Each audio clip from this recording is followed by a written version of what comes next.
पत्नी तो अपने कुल को पार लगाने वाली है, और पत्नी पति योग्य हो तो ज्यादा से ज्यादा अपने पिता के कुल को पार लगाएगा, और कन्या यदि योग्य होगी एक साथ दो कुलों को पार लगा देगी, अपने पिता के कुल को और पति के कुल को। तो पत्नी मनोरमा मदेही मनोवृत्तानुसार, दो कुलों को पार लगाने वाली है पत्नी।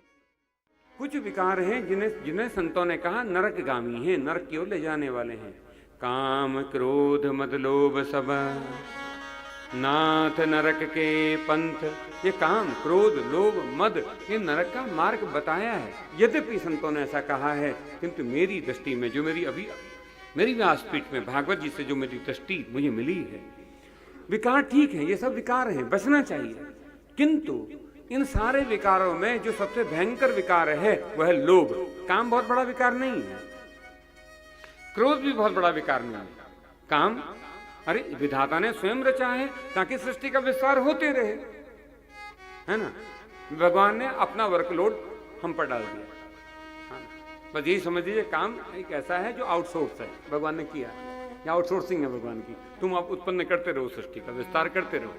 तो ब्रह्मा जी ने जगत पर सौंप दिया है। तो काम तो वहां से आए हैं ना, उतर करके। तो काम विकार कैसे हो सकता है? दूसरा, फिर काम भगवान का बेटा है तो विकार कैसे हो सकता है? इसलिए भारत की भूमि तो ऐसी है नारायण कि यहाँ मंदिरों में हमने काम को रखा है, देवता कहा है काम को देवत्व। उसकी दृष्टि देख हमने देखी है, सनातन की दृष्टि देखिए ना कितनी विस्तारित है कि काम में देवत्व का दर्शन किया है। कभी जाओ आप मध्य प्रदेश के खजरा गांव में, वहां देखो ना मंदिर, ऊंची ऊंची भवन अट्टालिकाएं, इतनी विशाल मंदिर, और मंदिरों के बाहर रखा हुआ काम का देवता। वहां इंद्र और उनकी पत्नी सची काम कला में निष्णात, कितने विग्रह, कितने आसन, कितने विग्रह मंदिरों में बने। सोचिए, मंदिरों में हमने काम को रखा है। लेकिन कभी वहां जाओ तो एक बात नोटिस करना, वो मूर्तियां मंदिर के बाहर रखी गई हैं, भीतर नहीं है। कंदरिया महादेव का मंदिर है खजरा में, सबसे बड़ा मंदिर कंदरिया महादेव, और उसी में सबसे अधिक मूर्तियां हैं। काम कला करती हुई सची के साथ, ब्रह्मा ब्रह्माणी के साथ, रुद्र रुद्राणी के साथ, वहां जाओगे तो आपको दर्शन होगा। किंतु वो मूर्तियां मंदिर के बाहर हैं, बाहरी दीवार पर हैं। भीतर क्या है? भीतर शून्य आकाश, भीतर केवल शून्य है, आकाश है। दीवार में एक प्रिंट नहीं है, रिक्त आकाश, और बीच में इतने छोटे से श्वेत, पीताभ श्वेत, येलोविश व्हाइट कह सकते हैं। तो आप, मुझे रंगों के ज्यादा नाम पता नहीं, हाँ बहुत नाम नहीं पता। कंदरिया महादेव है ना, पीताभ श्वेत है, थोड़ा पीत कलर के श्वेत रंग का जैसा, इतना सा विग्रह भगवान का, महादेव का, तो छोटे से मन करता है आलिंगन कर लो। लेकिन वो मूर्तियां हैं बाहर, क्यों? ऋषि क्या कहना चाहता है? जिसने वो दृष्टि दी मंदिर बनाने की, वो चेतना, वो सनातनी चेतना क्या कहना चाहती है? तुम जाओ, काम का आश्रय जगत में तो लो, संसार में तो लो, किंतु शिवत्व तक जाना हो तो तुम्हें रिक्त होना ही पड़ेगा। अपने काम को लेकर के तुम राम तक प्रवेश कर ही नहीं सकते। शिव तक जाना हो तो काम को बाहर रख करके ही जाना पड़ेगा। काम बस इतने के लिए दिया गया है कि वो बाहर रहे, भीतर ना आए। जिस समय भीतर आ जाता है, चिंतन में आ जाता है, काम विकार बन जाता है, काम अति को प्राप्त हो जाता है। और अति तो रोटी हो जाए, अति तो रोटी हो जाए तो वो भी विकार बन जाती है। तो काम चिंतन में ना आए। और दुर्भाग्य कह लीजिए या विचार करने की बात कर लीजिए, इस संसार में, पूरे संसार में, थ्रू आउट द वर्ल्ड, इस संसार में सबसे अधिक चिंतन जिस एक शब्द का होता है वो काम है, और सबसे अधिक हिडन जिसे रखा गया वो भी काम है। सबसे अधिक चिंतन काम का ही हो रहा है। यद्यपि करना राम का चिंतन चाहिए था, है ना, करना शिव का चिंतन चाहिए था, शास्त्र का चिंतन करना चाहिए था, किंतु चिंतन हो रहा है काम का। यद्यपि इस पर हम बात नहीं करते, चिंतन में काम आ जाता है, इससे विकार बना है। और आज देखो पूरी धरती विकार से भरी पड़ी है, और मूल में, किसी भी विकार के मूल में देखोगे काम ही दिखेगा, काम ही दिखेगा, कहीं ना कहीं विकार बन करके आ जाता है। अति को प्राप्त हो जाए, अति न हो। काम दिया है विधाता ने केवल सृष्टि के विस्तार के लिए। हमारे उपनिषदों में श्वेत उपनिषद की कथा आती है। एक शिष्य की दीक्षा पूर्ण हुई, दीक्षांत हुआ, विद्या पूर्ण हुई, घर लौट करके आया तो माँ पिता ने विवाह तय कर दिया। अब विवाह तय हो गया, पत्रिका छप गई विवाह की। तो देखा कि पहले गुरु के पास जाना चाहिए। सोचिए ये भारत भूमि है, यहाँ विवाह करने भी जाता है बालक तो पहले अपने गुरु के पास जाता है कि मैं गृहस्थ धर्म में प्रवेश कर रहा हूँ, मुझे गृहस्थ की शिक्षा दो, किस प्रकार गृहस्थ में प्रवेश किया जाए। सोचिए गृहस्थी में प्रवेश करने के लिए भी गुरु के पास जाया जाता था। महाभारत खोलो न, हम तो खोलते नहीं है महाभारत। सरसैया पर लेटे हैं भीष्म पितामह। कितनी अद्भुत घटना बता रहा हूं आपको, कोई वक्ता बताए आज की तारीख में, बड़ी कठिन बात है।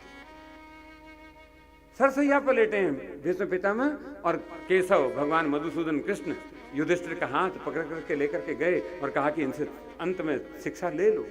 तो राजधर्म से शुरू किया, राजधर्म से चर्चा करते करते युधिष्ठिर की चर्चा कहां गई, सम्यक भोग तक, किस प्रकार स्त्री के साथ भोग करना चाहिए।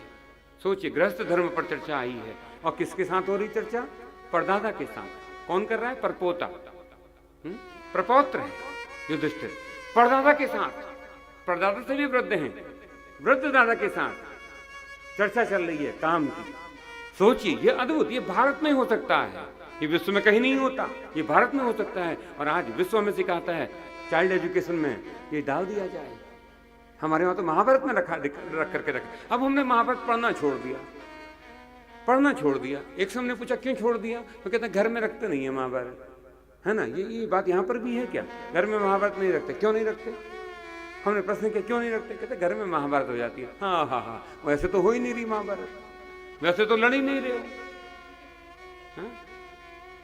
महाभारत हो जाती है। सोचो महाभारत होगी भी ना, तुम धर्म के पक्ष में रहोगे। एक बात ये, घर में महाभारत रखी हो, खुली हो, तो तुम धर्म के पक्ष में ही खड़े हो जाओगे, क्योंकि जान जाओगे अधर्म का परिणाम क्या होता है। खोलो ना, महाभारत में क्या नहीं है, तो शास्त्र में हमने रखा। तो वो शिष्य अपने गुरु के पास गया, कहा गुरुदेव गृहस्थी में प्रवेश कर रहा हूं, किस विधि प्रवेश करूं। तो गृहस्थ को समझा रहे हैं कि अपनी पत्नी को भोग्या मत बनाना, सावधान कर रहा है गुरु। पत्नी भोग्या नहीं है, भोग के लिए नहीं है। पत्नी पत्नी मनोरमा मदेही मनोवृत्तानुसारिणीम तारिणीम दुर्ग संसारो सागरस्य कुलोद्भवाम। पत्नी तो अपने कुल को पार लगाने वाली है, और पत्नी पति योग्य हो तो ज्यादा से ज्यादा अपने पिता के कुल को पार लगाएगा, और कन्या यदि योग्य होगी एक साथ 2 कुलों को पार लगा देगी, अपने पिता के कुल को और पति के कुल को। तो पत्नी मनोरमा मदेही मनोवृत्तानुसारिणीम, 2 कुलों को पार लगाने वाली है पत्नी, तो भोग्या नहीं है, भोग के लिए नहीं है। वर्तमान में देखें भोग भोग भोग, इसके चक्कर में तलाक हो रहे हैं, इसके चक्कर में डिवोर्स सेपरेशन हो जाता है। कोई हमारे पास तो शब्द भी नहीं है अलग होने का पति पत्नी के, है ना। सनातनों के पास तो अपना पर्टिकुलर शब्द भी नहीं है। तलाक भी उर्दू है, डिवोर्स इंग्लिश है, सेपरेशन तो फिर बहुत सारी चीजों में लग जाता है। तो भोग के लिए नहीं है, योग के लिए है गृहस्थी। तो योग कैसे हो, संतान भी तो जन्म देनी पड़ेगी। तो गुरु ने कहा वर्ष में केवल संतान प्राप्ति के लिए 1 बार पत्नी के साथ दैहिक संसर्ग हो, वर्ष में 1 बार संतान प्राप्ति के निमित्त दैहिक संसर्ग हो। अब शिष्य भी देखो ना, पढ़ा तो गुरु से ही है, ज्ञानी है। तो शिष्य ने प्रतिप्रश्न किया, किंतु काम की गति तो बड़ी सूक्ष्म है गुरुदेव, काम ने और सताया तो गुरु ने कहा 6 मास में 1 बार। यदि काम ने और सताया तो गुरु ने कहा 3 मास में 1 बार। यदि काम ने और सताया तो गुरु ने कहा तू विवाह करने मत जा, अपने लिए लकड़ी इकट्ठा कर, चिता की अग्नि लगा, कफन ओढ़ और चिता की अग्नि में लेट जा। ये गृहस्थ धर्म तेरे लिए नहीं है, ये गृहस्थी तेरे लिए नहीं है। सोचिए कितना कितना ज्ञान, अद्भुत ज्ञान उपनिषदों में है। काम को कैसे रखना है नियंत्रण में, ये भी गुरु देता है अपने शिष्य को। विभंग नहीं किया है काम से, जानते हैं सृष्टि के विस्तार के लिए उपादान कारण है काम, जानता है गुरु। जो केवल सृष्टि के विस्तार के लिए, भोग के लिए नहीं है। हमने भोग का साधन बनाया तो रोग आए हैं जीवन में, कितने कितने रोग। तो काम सर्वदा त्याज्य नहीं है, काम भी स्वीकार्य है। हाँ, अति हो जाए तो अति तो रोटी भी त्याज्य है, अति तो भोजन भी त्याज्य है। तो काम बहुत बड़ा विकार नहीं है। दूसरा विकार, दूसरा काम, सोचो राम जी का जन्म हुआ, राम जी की स्तुति कर रहे हैं तुलसी, और स्तुति करते करते तुलना किससे, मेटाफर क्या लगाया, कंदर्प अगणित अमित छवि नव नील नीरज सुंदरम पटपीत मान तड़ित रुचि सुचि नवमी जनक सुतावरम। कंदर्प अगणित, कंदर्प का मतलब कामदेव। राम की के लिए भी तुलना में कामदेव को ही रखा है, अगणित काम। सोचिए सोचिए कितना गहन दर्शन है भारत। भारत का शास्त्र, भारत का साधु कितना गहन दर्शन देता है। अगणित काम कह दिया राम को। यदि त्याजी ही होता, यदि निंदित होता, घृणित होता, तो राम के साथ तुलना नहीं करते। तुलसी भक्त है राम, राघव के भक्त हैं।